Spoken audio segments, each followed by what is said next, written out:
d'échanger avec des gens qui sont d'autres formations politiques, d'autres parcours, et qu'on découvre véritablement avec plaisir.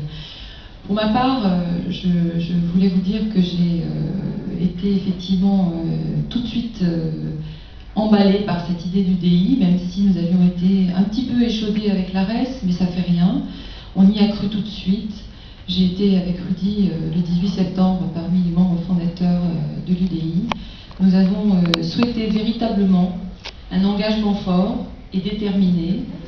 Alors aujourd'hui, derrière la présidence de Jean-Louis Borloo, pour 2 ans, 3 ans, je ne sais plus, 3 ans je crois que nous avons la chance d'avoir un président de l'UDI qui est un homme médiatique, qui est un homme qui quand même séduit beaucoup de gens. Quand on parcourt le département et que l'on parle du parti UDI, puisque aujourd'hui c'est de ça qu'il faut parler, et quand on dit aux gens, eh bien, il y a Jean-Louis Borloo, les gens sont tout de suite intéressés, interpellés.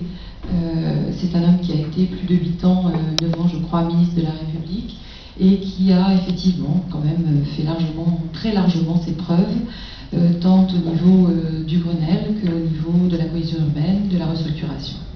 Alors, moi, ce que je crois fondamentalement, pour être élu depuis 17 ans dans ce département et depuis 4 ans au Conseil général, je pense que la France est prête, que les Français sont prêts pour une offre politique nouvelle. Et je pense même qu'ils sont demandeurs. Pour une offre politique peut-être moins clivée, peut-être moins... qui remette un peu plus l'homme au cœur des politiques publiques, qui soit représentative de l'ensemble des Français, un peu plus rassembleuse peut-être, et qu'aujourd'hui, la France est un des rares pays d'Europe qui n'avait pas finalement un vrai parti de centre droit, puisque nous l'avons clairement dit lors de la réunion de l'Assemblée constituante à la Mutualité. L'UDI est un parti de centre droit qui a vocation à rassembler, y compris les déçus, comme tu disais Lilia, de ceux qui ont voté pour François Hollande et qui peut-être aujourd'hui sont un peu dans la peine et dans le désarroi.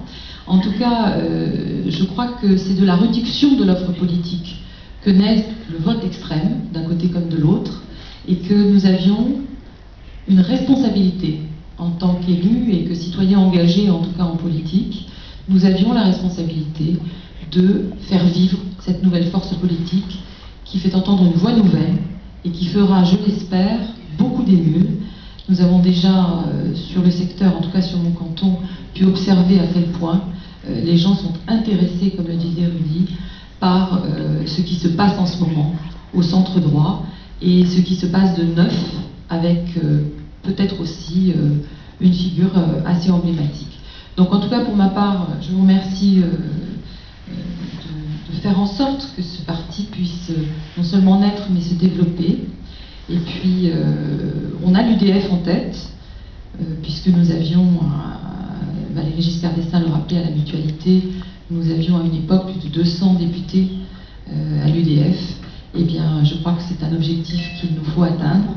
Et Jean-Louis Borloo l'a promis à Madame Simone Veil en lui disant « Je vous fais le serment de la Mutualité, vous serez fiers de l'UDI, vous serez fiers de ce parti. » Et je pense que quand vous aurez vu le clip, peut-être certains d'entre vous l'ont déjà vu, le clip de l'UDI, eh bien, il relate très bien, finalement, l'histoire du centre en France et l'impact qu'a eu le centre sur la vie politique française.